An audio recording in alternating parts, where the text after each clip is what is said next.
pays extraordinaire, culture extraordinaire, chantre du raffinement, de l'élégance. Et vous voilà devenu aujourd'hui la dernière des putes de parking sur l'autoroute de la décadence américaine. Il faut bien qu'un bamboula vous le dise. Ça part en couille, votre histoire.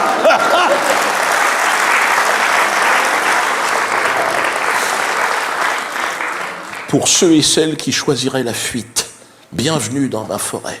Mais oui, la forêt équatoriale africaine est immense, elle fait la taille de l'Europe. Ah bah la jungle africaine, c'est pas celle de Calais. Puis il y a à becqueter pour tout le monde là-bas. Je vous rappelle quand même qu'au niveau gibier, c'est le pays des éléphants. Ah bah là-bas, une cuisse de sauterelle, c'est un gigot d'agneau.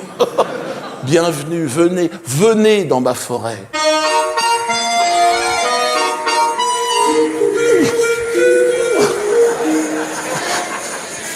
Oh, il fait chaud dans cette forêt, putain. Ramène la sauce à moustique, là. Oh, tiens, attends, le responsable... Ouais, on est là. C'est qui? Ah, non, c'est autre chose, ça. Pardon? Oh, bah, à notre niveau, on n'a pas hésité longtemps, vous savez. Nous, on a pris la fuite. Oh, bah, moi, ça a été l'élection d'Éric Zemmour. Hein. Ça a été le top départ. Oh. Quand Macron l'a nommé Premier ministre, là, dans le deuxième gouvernement, j'ai dit, il faut qu'on y aille. De toute façon, il l'a dit, Zemmour. Ils ont d'abord viré les bougnoules, après ça a été les négros, hein, après ça a été, bon, les gitans, les PD. Les PD, ils en ont gardé un peu. Et puis...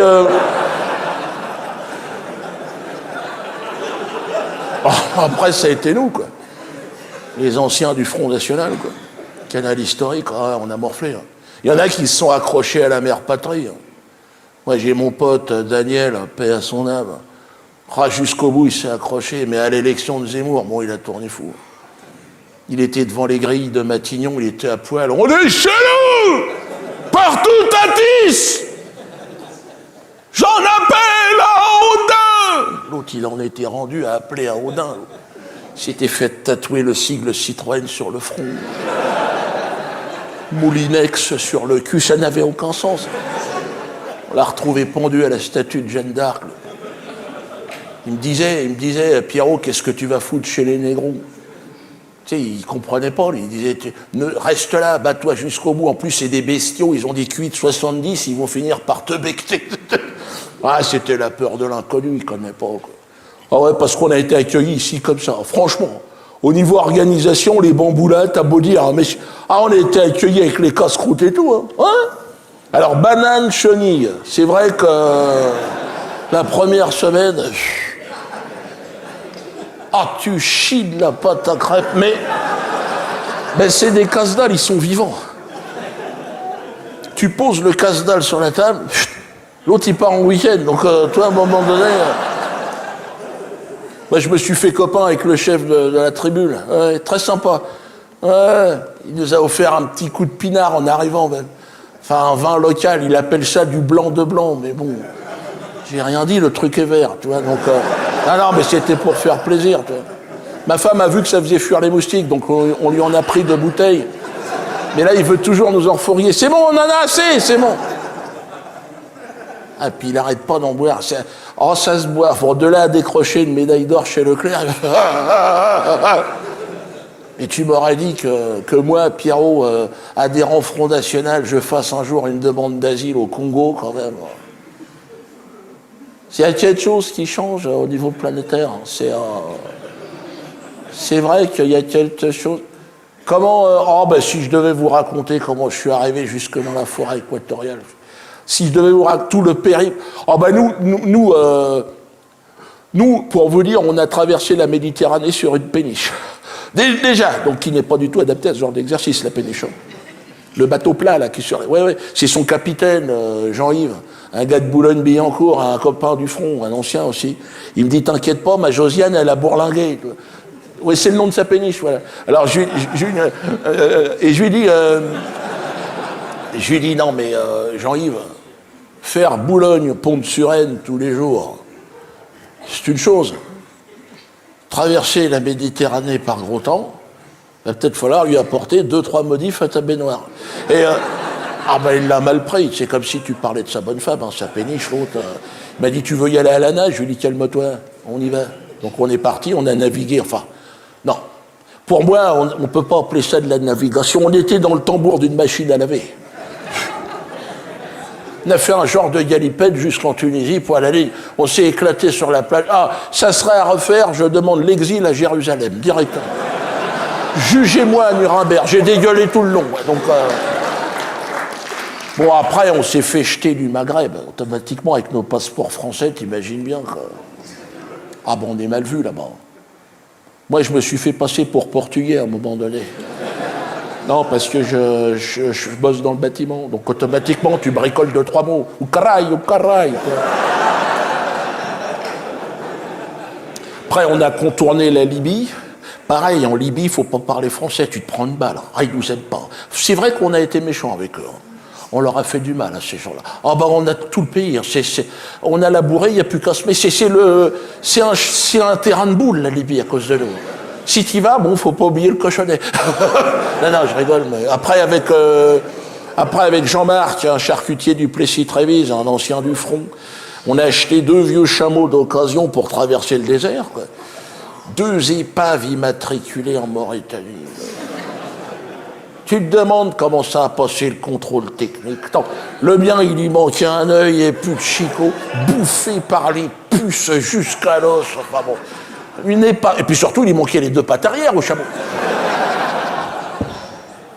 Il l'avait sanglé sur un genre de caddie, toi. L'autre, il se traînait. Ah, c'était une traction avant, ça c'est clair que... Non, puis moi, avec le poids que je fais, t'imagines bien, le premier Dodan, ah, je l'ai pété en 2, le chameau. Il est tombé raide comme un bout de bois. Il a fait un feu avec. Et puis après, on est arrivé ici, parce que ça jacte le français. T'as vu le moustique, là, que t'as vu? Tiens, regarde, c'est la femelle. Oh, la vache, elle est pleine, t'as vu ça? On dirait un pélican, le truc. Non, mais... Pour ça sert à rien, les moustiquaires. L'autre, hier soir, il est parti avec la tante.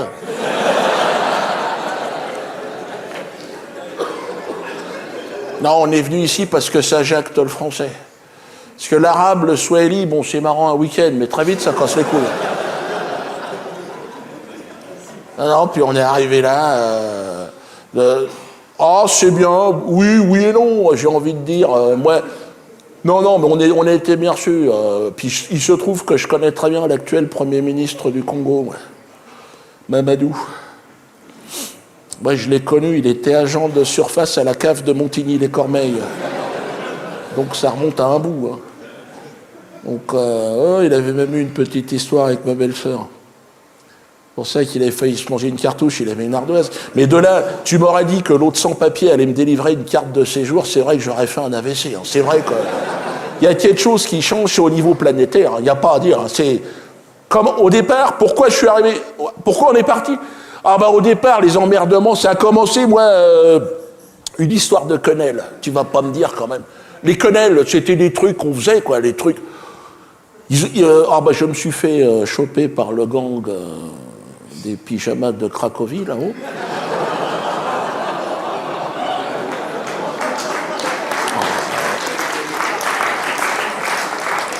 Cache pas qu'ils m'ont pas loupé, les gars. Ils ont extrait une photo de moi sur Internet, soi-disant, où on me voit de 3 quarts arrière, comme ça, tu vois, en train de faire une quenelle. Déjà, j'ai dit, c'est pas moi, tu vois. Et tout le monde, bon, autour de moi, m'a dit, laisse tomber, bon, c'est toi. Et donc, non, mais c'est pas ça. Moi, je suis plombier zingueur, ok? Donc, t'es au boulot, c'est des expressions qu'on fait. Tu t'adresses à ton apprenti, bon, tiens, ramène-moi un tuyau de 14, tu vois, ramène-moi une épaulée, ramène-moi une coudée. Non, c'est pour dire. Dire que mes explications n'ont pas convaincu le tribunal. Non, mais le problème, c'est que j'ai eu le témoignage d'un descendant de déporté. Bon, voilà, j'ai été mort. Autre, il est arrivé en chialant. Tu pouvais pas le louper. Hein. Mon avocat, il a commencé à l'entendre, il était encore sur le périphérique. 18 km. Il a entendu, il m'a dit... il a dit, il a fermé le dossier, on fait appel. Laisse tomber. Je lui ai dit, mais rendez-moi ce dossier, c'est à moi. Il m'a dit, ça sert à rien, c'est foutu. Moi, je suis resté pour voir. C'est vrai que c'est impressionnant. L'autre, il est arrivé avec l'album photo de sa grand-mère. Il nous a fait un numéro, ça a duré 3 heures. C'est bien foutu, hein. Il y a des projecteurs, à un moment donné, des lasers et tout. Tu passes un bon moment, faut être honnête.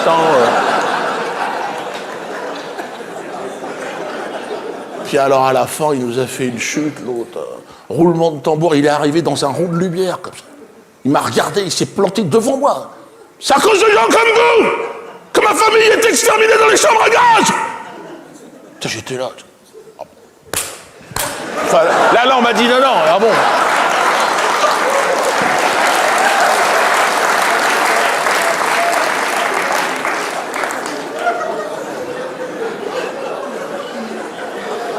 L'autre, il me met sur le dos les histoires de chambre à gaz, attends. Ah, puis le fait que j'étais dans la plomberie, ça n'a pas joué en ma faveur, c'est une évidence. Puis le lendemain, ça a été la grande descente. Oh la vache.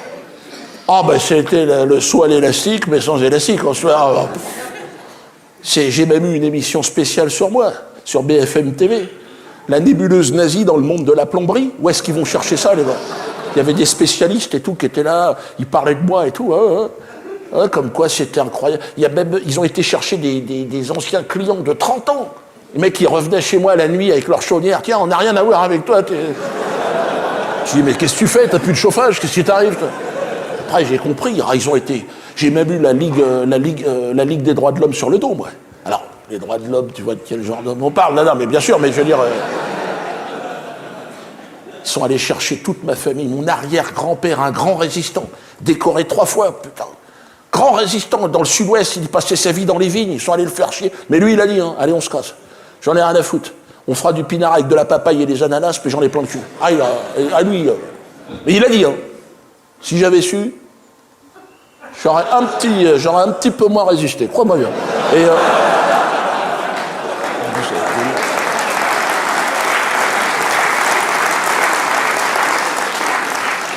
J'ai dit, tais-toi, Pépi, on sait jamais.